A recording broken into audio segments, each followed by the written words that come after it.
right, everybody. Hey there, Tracy with the Black Sheep Collective, and I'm here with my new friend Ebony. Oop, this is about to fall. Oh no, stay. I don't have the case on it, and so stay.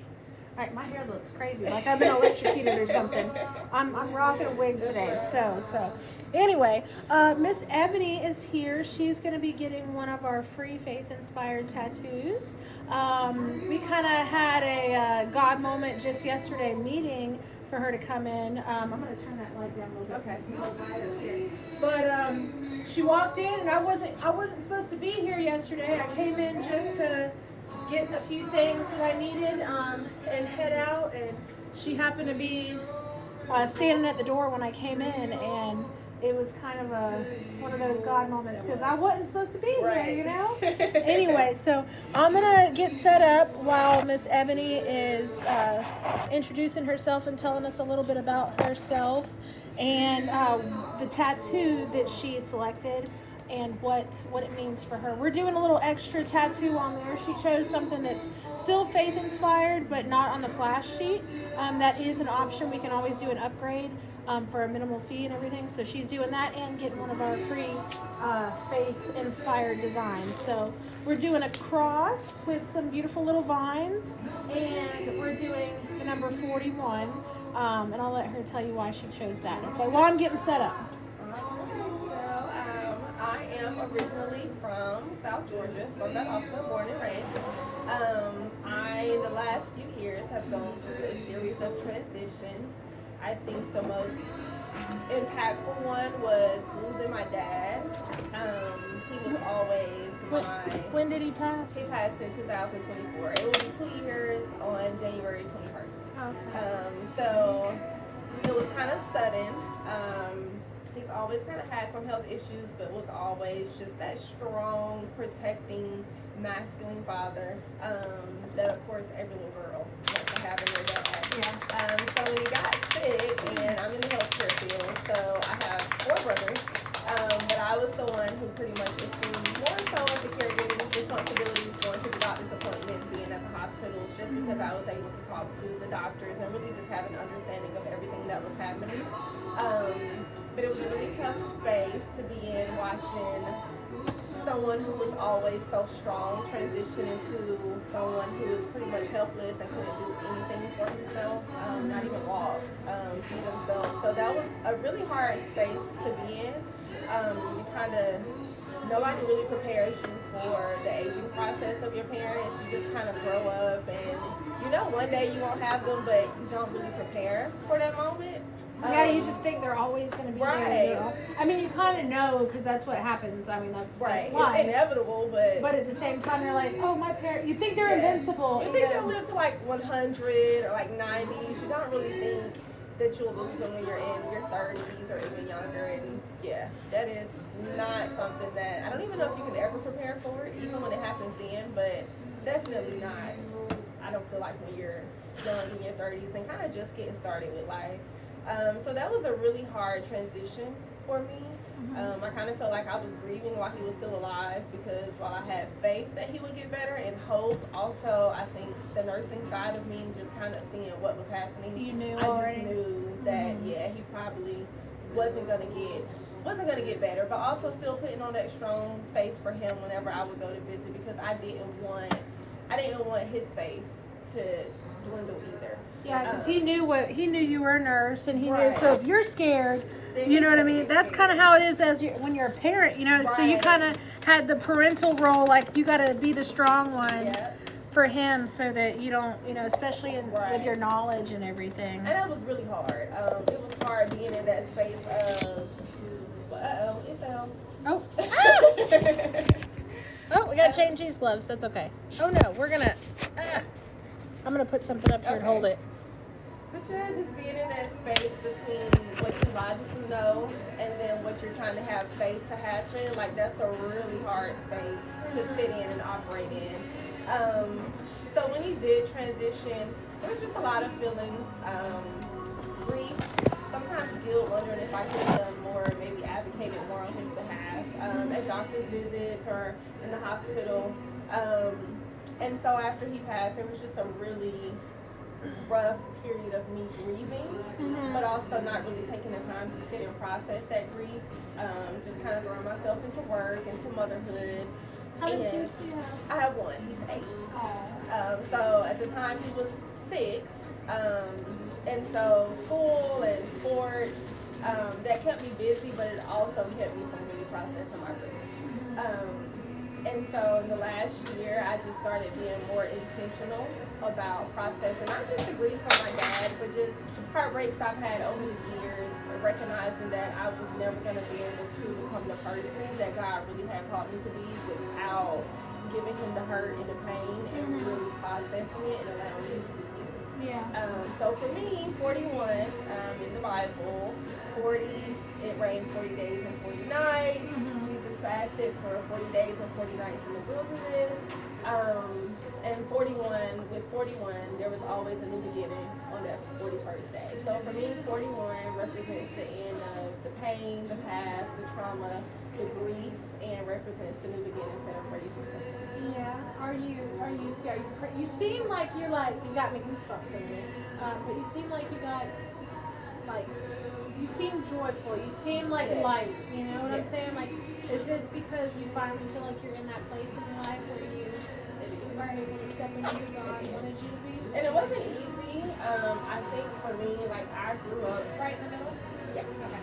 I Is grew there up. any low part you want me to go down to? I think probably like this. Okay, so you want it up here, like that? That way. I got you. Yeah, just raise your foot. I'm listening. Yeah, like growing up in the church, you kind of sometimes you get lost in the traditions of religion versus the relationship with God. And I think that's kind of where I was at, going along with a lot of the principles of Christianity, but not really developing a real relationship with God. And so when things started happening in life, I don't feel like I had that strong foundation to really stand on to help me process everything that had happened. So when I lost my dad, there were moments, and I had to recognize that it was okay, where I was angry with God and I had questions, but I also didn't want to feel like I was questioning him. Like, why did you take my dad? Why didn't you heal him? Why didn't you answer the prayers that I was praying for you to heal him and allow him to go back to the dad that I always had? And it wasn't until I really developed that relationship and really understood that he does have a purpose in everything. Is that good right there? Yeah. Even in grief, like, there's something that can be born out of that. And it wasn't easy. There was a lot of crying involved, a lot of moments of just not even feeling like I knew who I was. And I think in a sense I probably didn't know who I was. I was operating in what I felt like others wanted me to be or thought I should be, but never really taking the time to really find out who God was. And once I did that, like once I took the time to really cry out to him and ask him to reveal to me what he had for me, what my purpose was, who he had created me to be, and to give me the courage to walk in it, that's when it got easier. So, oh my gosh, you did goosebumps. So what was it? Was it just that conversation that you had with him, or what are some of the things that you went through to kind of figure all that out? So it was a lot of really getting in the Bible more. It's funny because, all those years before, I thought that just going to church was enough. I've gone to church my entire life. So. Go check it out from here. We'll let it dry and I'll change the globes and we'll. Okay. I just want to make sure it looks even. This way. Yes. Does that look good? I can see it to all that. So Okay. we'll just let it dry for a minute. Okay. I just think it was multiple conversations. Lots of crying out, sometimes feeling like I wasn't even hearing an answer for him, sometimes feeling like I didn't even feel his presence. But it really took me just kind of opening up the Bible, and before I would do it, I would pray and ask him, like, show me what you want me to know. Show me what you're trying to tell me, because I don't feel like I hear you. Sometimes messages that I would try and watch on YouTube at the time, they were not biblical. I was just too angry to even take any of it in. But when I finally was like, something has to give. I have a son that I have to live for. I have to show up for him. And I got tired of just feeling like I was going through life existing and not living and allowing the grief to have complete control over my life. It started to affect my decision making. I feel like I started to hurt people that I love because I was hurting. And I think it was really like, God, I don't want to feel like this anymore. I really don't want to feel this way anymore. And it was hard because I'm showing up for the people that I care about. People still see me as this joyful person, laughing and smiling, but it was really all a front at the time. I didn't really want anyone to know how I was really feeling because to me, I felt like if I told people how I really feel, if I showed up how I was really feeling, then I would be looked at as being weak. And it's crazy to even think that because that's human. Like, grief is supposed to cause those emotions in you, but because I'm a person who's always been pretty independent and I've always been the strong one for people around me, allowing anybody to know and see that I felt anything other than strong made me feel like, that was weak. But it took me getting to a place of allowing that, like really allowing people to know how I felt and being okay with feeling weak. Like, it's okay because that's where, I mean, at the end of the day, we're all weak without his power anyway. And it took for me to lay down my own power, or the power I thought I had, and the strength. Losing my dad showed me that I wasn't as strong as I've always moved through life thinking, and that I cannot do it without God. And I was even able to go back and see all the ways God was there, even in the midst of my dad getting sick, even when he was transitioning, like all the ways that he was there, even in those moments. And it's hard to see it when you're in it. It's not until you really sit and give it to him and you're able to see, like, even in the pain, God is still here. And that was not easy at all. But I'm glad that he gave me time and space. And even in the times where I was angry with him and I told him that I was angry, that he never stopped loving me. He would still send me ways to let me know that he was still there. Whether it was a friend randomly reaching out with, it was or like some random knew. person showing up to your shop Yes. and saying everything that you've been feeling in your whole life, like putting it into words so Yes. eloquently, like how you're feeling right now. I told you God shows up every single time I do this, and that's exactly how I've been feeling. And I never, like, I lost my ex-husband's stepmom, and I don't think I dealt with that very well. Like, I went kind of like did things that I would have never thought, and I was close with her, but I thought that I was stronger than that, and I didn't think death would affect me. You know what I mean? I'm like, oh, the only person that's gonna affect me if they die are my kids, my husband, and my mom and my grandma, right? You know, or you know, something like that. But then, like, she passed away, and that seeing her in the hospital, like in a complete shell of herself, and like I had never seen that before, and I broke. Like, it really broke me. I did a lot of things in my pain that I was not proud of, and I lost myself, and I had been going through stuff like. It seems like all my life things that I was going through, but now I look back at the things that I thought I was going through at the time. I really wasn't going through anything. I was like, I was actually pretty good in comparison to other people's stuff. I don't have like this trauma from growing up. I mean, we didn't grow up rich. We grew up pretty poor, but I had a good childhood. I was never assaulted in my childhood. You know, that stuff happened when I became an adult and put myself in situations that I shouldn't have been in. You know. But, like, and I never processed those emotions either. Like, even those things, I don't think I've dealt with that stuff. I kind of just like, oh yeah, that happened, whatever. You know, you just keep going, and you have to be the strong person because you're the mom, because you're the daughter with that has the knowledge, or that, you know, like, I'm the oldest. I don't know if you're the oldest out of your siblings. Well, I grew up with my youngest brother in the same house, so out of us two, I was the oldest, and I always felt like I had to protect him or look out for him, or sometimes like give up what I wanted for what he wanted. And I think that just comes with being the oldest. But I'm also the only girl, so I think that also comes with it's like you parent your kid, your siblings. Keep talking. I'm listening. My phone. Yeah, grief just when it shows up, it does. I mean, you don't think that it's gonna happen to you, but it does change the person that you are, because you lose a piece that you know you'll never get back, in the person you lost. And the decisions that you do make, they're not intentional to hurt people around you. And they're decisions, they're things that you would have never thought, like you said, that you would do. But grief has this way of changing you that's so unexpected, and you just can't prepare for it, and you don't know how you don't know how it'll show up in your life. And it's just one of those things that until you've experienced it, you really can't speak to it.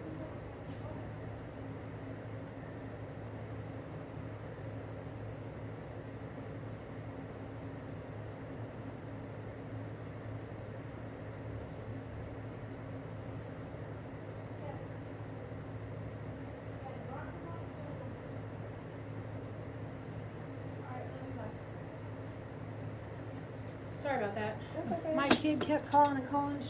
We're doing that girls' night thing tonight. So, she went to go get a fruit and veggie tray and everything. But yeah, you were literally saying everything that I felt. You know what I mean? And I can put things into words, but it takes me some time, or I have to like kind of be provoked by a conversation. Right. You know, I'm not just Right. one.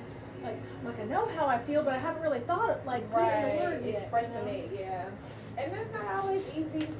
Either. I've struggled with that a lot too. Like, I know what I'm feeling, but I can't express it so that you understand what I'm feeling. Yeah. And that's hard, because sometimes you start to feel lonely in that, because you feel like nobody really understands what you're going through.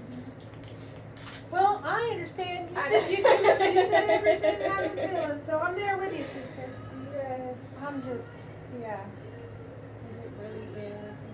Even, like, I find it funny. I remember when I got to the ICU, and I was the only one there at first, because two of my brothers live in Florida, and then my other brother was in Atlanta at the time. And so when they called me and told me, can you talk while I do this? Are you there? I think we'll see. I end up repeating myself a lot, or I start talking and then I lose. I'm like, what was I going to say? So trying to multitask. I'm doing pretty good for being really like what you know. We'll see. But that's why you got to talk. I know. But yeah, I was the only one there for a while, and I sat just in silence for the most part and just watched my dad, knowing that this was probably going to be it. And I remember the doctors coming in and basically saying that we would have to make a decision, because they had given him a lot of medications. He had all these drips, but his vitals, they weren't getting better. He was intubated. And I remember feeling the weight of, like, God, I don't want to be the one to have to make this decision. I don't want to make the wrong decision. I don't want to say keep him on life support, and then if he does pull through, but his quality of life is awful, and then I don't want to say take him off, and then there was a chance that he would have survived. Yeah, so that's it was, heavy. That's a heavy decision. It was really heavy. And I remember praying and asking God, I need you to make this decision for me. If they continue to give him these medications and nothing improves, then I'll know that it's your will, it's his time. Like you're saying, it's time for him. No more suffering, no more pain, this is his time. But if things start to improve, then I'll know that you're saying, yes, it's not time yet. And sure enough, probably about 20 minutes after I prayed that prayer, his blood pressure started dropping. Like, all of the things that let me know it was his time started happening, and I knew like that was God making a decision for you. And so, you know, in retrospect, I wasn't able to see it at the moment. I think at that time I was saying that prayer, but I already had the answer in my mind that I wanted. Like, God, I wanted to get better. Like, I want things to start miraculously improving with these medications. And when it didn't happen, that was probably the first moment of anger that I had, because I wasn't ready to let my dad go in that moment. But looking back, once I was able to start processing my grief and really talking to God about what I was feeling, he showed me how he was there for me in that moment, taking that decision out of my hands so that I So wouldn't you have to didn't have have that to make guilt. that. Yeah. So it's small things like that that have really been a part of this journey. Just different things that I feel like will continue to be birthed out of what I've gone through. So I'm excited. I'm excited too. I think I can like hear your growth and just, and I've heard a similar story from a lot of people how they, it's always, they had God did something or not did something but allowed something to happen and they're like, God, why would you let this happen? And it kind of gets them away from, kind of makes them want to run away. It does. But then you, like, in that grief, you actually see how much he's actually done right. And it is. I think we all have our plans and we have outcomes of what we want to happen in our life, and when they don't happen, it is easy to feel like God doesn't love you or he doesn't care, because if he did, there's no way he would have let this happen to you. But everything really does have its purpose, and you can't see it when you're in it, and it really does take just surrendering that pain to God so that he can show you, like, your pain is not wasted. I truly have a purpose in everything I'm doing, even in your pain. It's never You wasted. never knew nothing about this free faith-based No. You never watched that because you. I let had me no tell you this idea. right now. That's exactly what somebody. I haven't posted this one yet, but that's exactly what like the main thing was that me and this other girl talked about the other day, like going through the pain and stuff that she's going through. Like she just kept repeating, everything has a purpose. Like God does not waste anything. He doesn't. Yeah, I had no idea about this because I came in just wanted to see, basically, like, get a quote for how much it would be to get it done. I had no idea about this, which is how I know, like, this is really It's divine. Yes, it's divine. I was supposed to be here. I know I was. I love that. So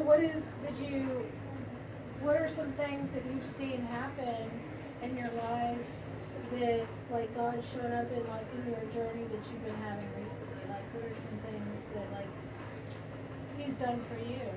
So, one of the things for me has really been, I have really been intentional about giving him my time every day. I kind of feel like before Sally, God was just the one area of my life that I kind of feel like I could push it aside. Like, I'm too busy today to pray, or, oh, the day has gone by and I'm tired and I fell asleep without making that time to pray, or even try to open up the Bible to read a word. Like, just not having a sincere desire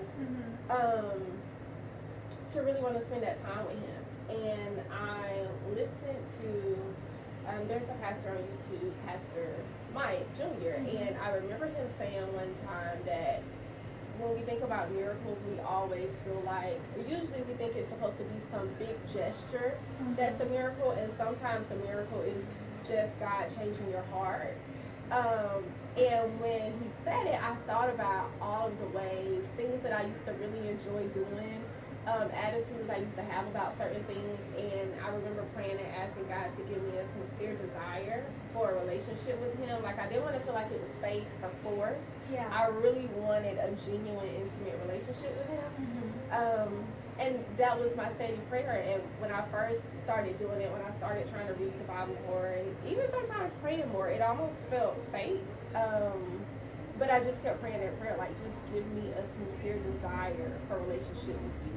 And now I see how, like, in the mornings, the first thing I do is pray. And I take the time to do my devotional on the Bible plan. And that was something that I probably would have had a thought to do it, or it was like, you know what, I need to start reading my Bible more. Yeah, but not a follow through. Yeah, I wouldn't follow through. Or I would start it, and then it would be something that I would never finish. And so now seeing just that small change in my life, I'm like, okay, God, I know that you're really working in my life.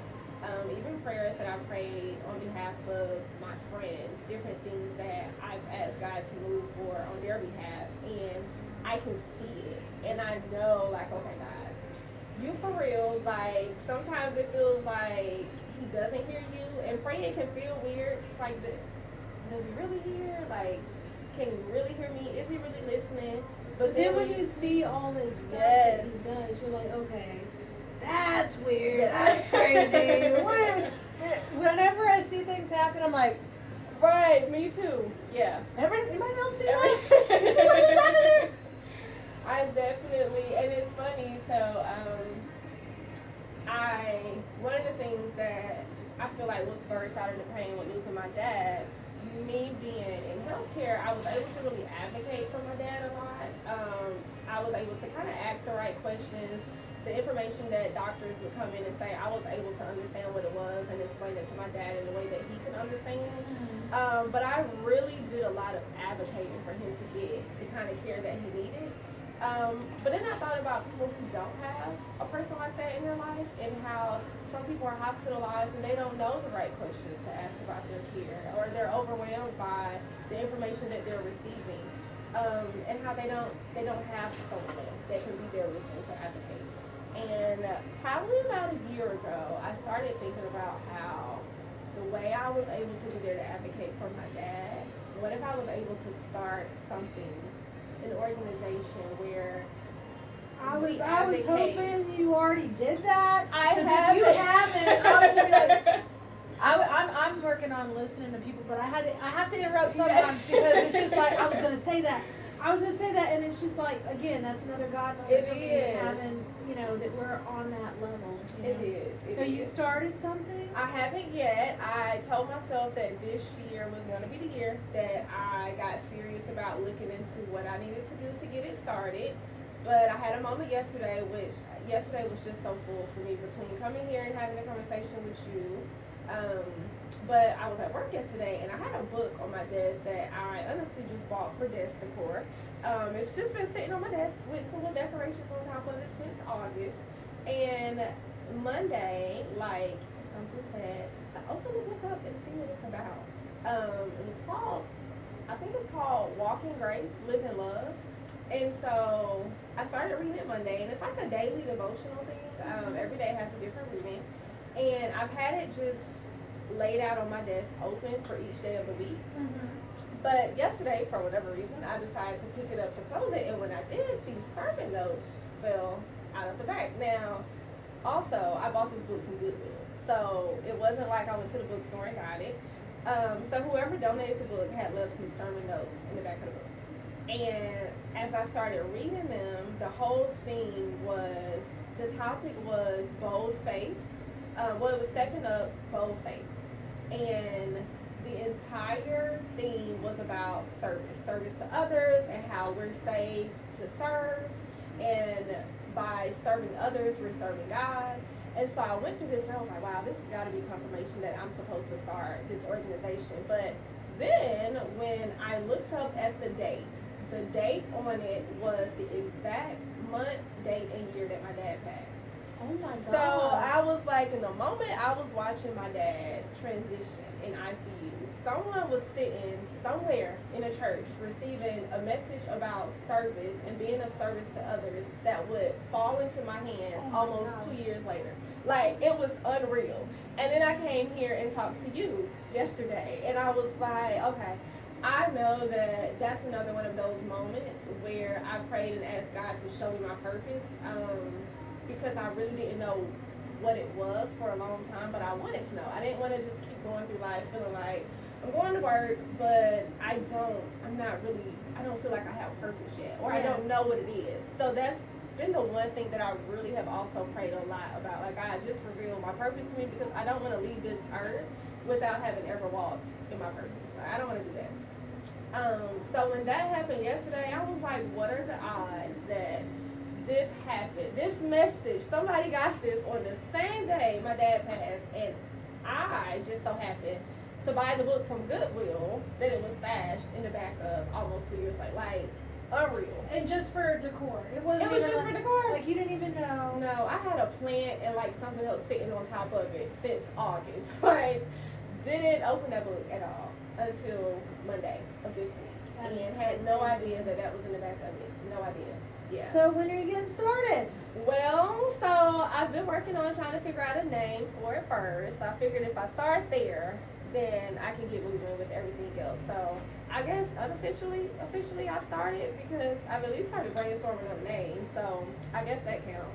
I'm But- so excited for you. If you need any help, like if you need any help, I would love to help you. Like I have, I have a background. I have my master's in business, and if you need somewhere to work out of a business, an office, or something like that. And I've built up a following here, not like to toot my own horn or anything. I'm not saying it because of that, but I would like to use that for something. Right. You know what I mean? And we actually, I just opened a few months ago a business for my daughter that I've been doing, and it's called Redeemed Living Co. And the reason why I did that, it's a family concierge business. So like, Wow. it's to help anybody. Like they've helped an older lady move. They've helped this family move. The guy was disabled. He was a disabled veteran, and they couldn't like unpack the boxes and stuff. So my daughter and my niece went and helped this family for something affordable. Right. And like they can babysit for people. They can like they're shopping for people if they need help shopping. I love that. And so it's something we're doing now. It's not been super busy, but it's we can clean people's houses. We can do a little bit of everything. It's not just whatever somebody needs help with, because not everybody has somebody. That's right. You know what I mean? Or you got to call a million different people to do all those Right. things, and we're kind of a one-stop shop. We'll help you with all of it. That's a But really good idea. I can help you advertise and stuff. That's what I'm trying to say. You would be the person that I need. Like, I know. See, I knew there was more than one reason. It wasn't just this tattoo No, that I no. was supposed to When come you started here. saying all that, I'm like, I would love to, help with that. Yes. And like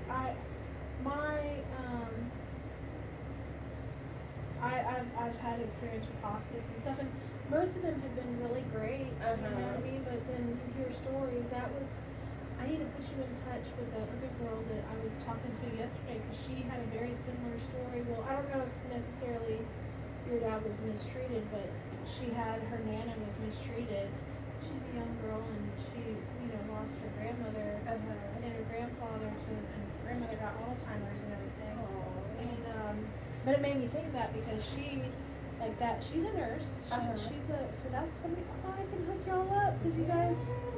And that's what I would need. Like, I want to eventually get it to where whatever corner of the country you're in, like, I want it to be able to grow eventually to where we're able to get someone to be there and advocate for you, a team of nurses and doctors, nurse And they practitioners. genuinely care, Yes, not care. just. Because I really want it to be not for profit, because I want people to be able to Get it even if they can't yes, afford it. I do. Because I just really feel like if something else that I've heard Pastor Mike say is, if it's God's will, it's God's will. So if this is what I'm supposed to do, then He will get a way for me to be able to get the funding needed for it to get going. That's right.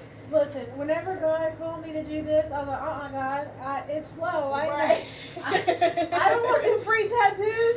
And then I really struggled with people thinking, oh, she's going to be doing it for advertising and stuff Right. like that. But that wasn't my purpose. And God was telling me, and I'm like, no, I don't want to do that. Mhm. Because I don't like people that much. Right. I mean, I do. I'm just kidding. Oh, I got to put a dog at the end.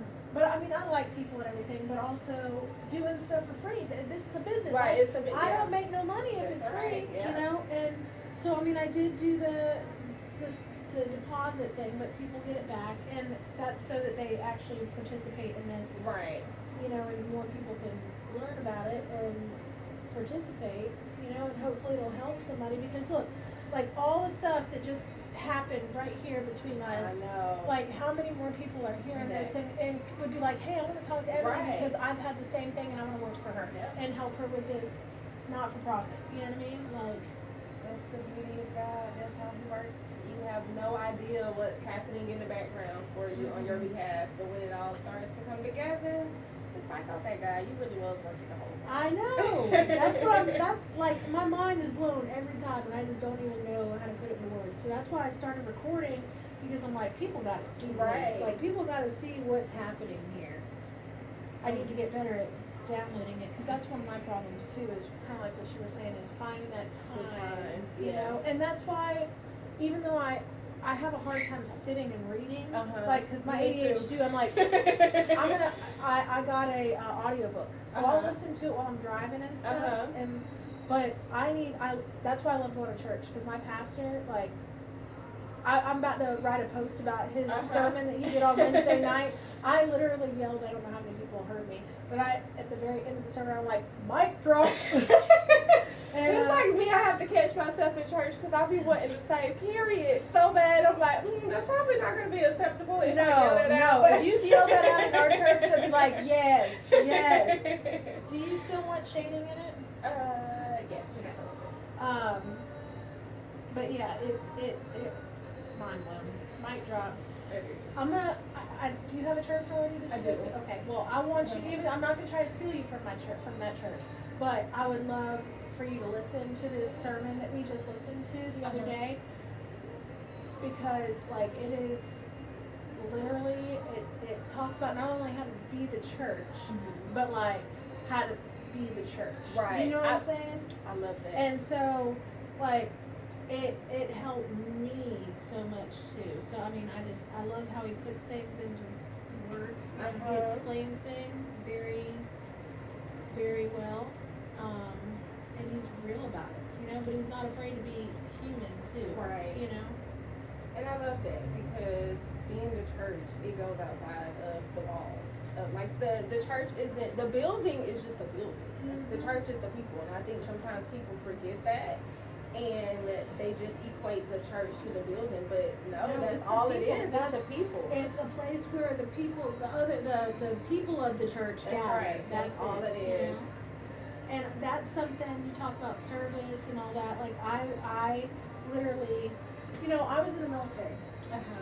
I got kicked out of the military. I was in flight school. I got kicked out of flight school. I was almost done with flight school, and I was pretty much kicked out for being a woman. Now, that's something that people might be like, but I had women who didn't like how I dressed. It's not common to see white girls wearing wigs, let's be honest, right? So I did things that most people, like, I don't care. Like, what is this? Why is this against regulation? Why? Yeah. And I dressed the way I dress. You know, on my own time, and I had piercings, but, you know, I never wore them whenever I was on date. And there was a female major who did not like me for whatever reason, and I was outside in my bathing suit playing with my kids in the sprinkler, and I got called in, and they tried to do conduct unbecoming of an officer because I was in a two-piece. And I said, hold up, what? I mean, I'm on my time playing with my kids in the sprinkler. Right. Yes, I was living on post, but there's nothing like. I was told my body was provocative, and that I sparkled. That I was an orange in a group of apples. That I was calling attention. Your light. Yeah. So I was calling attention to myself, and that's not what an officer should do. And I'm like, but am I doing anything outside the regulation? Well, no, but what? Right. Like, and she was a major, and hindsight 2020, if I want to keep my career, I probably should have said yes, ma'am. But instead I said, that sounds very sexist. And so that didn't really work out in my favor. Anyway, so she ended up, I fought it, I got the right to stay in the military. And then 2 weeks later they came after me again. And now I officially got released from flight school for failure to complete the I'm sorry. I got released for being on hold too long. What that means is like they take you out of training for you to go through whatever you're going through. And so that time that I was on hold, they counted that against me, even though I was on hold and I won, right? But they had an internal policy that said if you were on hold for X amount of days, then you could be processed for elimination. Not that you had to be, but that was the way that she could get me, right? And I got pulled again from training right before my last check ride. And then I went back to my home state, and I told them I would go, send me to be Captain Potato Peeler. I don't care. Like, just send me to a school. Let me finish this. They kept postponing it, and eventually I got released from the military for failure to get like the appropriate schooling for my rank. And so I mean I got an honorable discharge, but she actually was a part of my unit, the major that was the one that I said this is sexist and what am I doing? And anyway, it goes much deeper than that. But I was so angry at God because, and I was angry at my ex-husband because there were some things that he did as my spouse, and because I outranked him, we had to get married, all this stuff. But anyway, there were some things that he did that I blamed him for, even though it wasn't his fault. It was what they did, you know. It still like got between us, you know, and that's what the devil does. He tries to separate, and he won because I was so angry, and you know what? I hated flying. I got the opportunity, and honestly, like I was really good at it. I was able to pick it up really quickly, and I didn't mind flying part. I hated the school because all the drama. I am not a cliquey person. I am not like, if you're doing wrong, I don't care who you are. You're doing wrong. Like right is right, wrong is wrong. Yeah, and I'm fine with taking my licks if I do something wrong because I know I'm not right. Listen, I had piercings when I shouldn't have had them. Like I was doing stuff I shouldn't have been doing now, but that's not what they came after me for, you know. And so I was angry at God because I'm like, you took my military career away. I was in 15 years. You know, I had my disability and stuff, but, and I worked so hard. I went through OCS as a single parent of 3 kids. That's amazing. And then I went to flight school as a single parent, you know, and then I ended up getting married. But still, he worked full-time for the military as well down in Florida, so we only saw each other on the weekends. So pretty much I was going through all that by yourself, And I lost that, and I was just angry because that was my career. I left an active guard job because I was in the National Guard, but I was an active guard. I left that to go get to become an officer, to make a difference, and I was in the best shape of my life. I was doing so good. I was doing all the right things. I got rid of my ex-husband who was abusive. But I wasn't living for God. I was living for me. For yourself. For me. And I was so mad. I'm like, God, why would you give me this and then take it away? But he knew, like, I feel like there was things, it pushed me to where I am now. Like, had I not gone through all that stuff, I would not have ended up in Valdosta, Georgia, going to the church that I go to, having the connection with God that I have and that I know is growing. Like, because it's just something so amazing. Like, you can't explain that feeling. And, you know, I stumbled a lot. Like, I've stumbled a lot. Even, you know, I got caught. I was on the golf course, and my pastor will probably hear this. I was with my friend Julie, and our husbands and one of their friends were golfing, and we were going to go get her golf clubs because we were tired of watching the guys golfing. And so we were driving across, and I didn't know how to get to my house from where we were at because I live on the golf course, and so does she. So I didn't know how to get to her house. I didn't know how to get to my house. So I'm just driving, and then she's like, "Oh, hey," and I thought she wanted to go say hi to somebody, but then I saw it was our pastor, and I'm like, "Oh," and I said the S word. I said, "Oh, snap," but you know, not snap. And I turned because I had on, you know, I felt like I was dressed inappropriate, and I didn't want to see him, and I felt like, oh, we're not supposed to drive on here, so I'm not, and I never explained it, and so I'm like, oh my gosh, I'm gonna be the cop, and he does it all in good fun, but you know, nothing was ever said, but anyway, that's what happened. That's what happened. But you know what I'm saying? Like, you start to notice why you're where you're at when you're in God's purpose, because that's the same way as me. Like, I was like, God, what do you want me to do? Like, I want to know what to do. Like, I don't know what to do. You've given me this, and this. I went to school to be I had a psychology major, then I went for my master's in business, and then I went to hypnotherapy school, so I'm a certified hypnotherapist. I do love doing that stuff too, though, but it's anyway, it's not, you know, you know, it's actually, anyway, that's a whole nother conversation, but, you know, I have all this background and all this stuff. I'm like, God, why are you giving me all this? Why do I need to know all this stuff? Right. And then, oh, that's pretty. Is this for the table or the counter for the food? Whatever.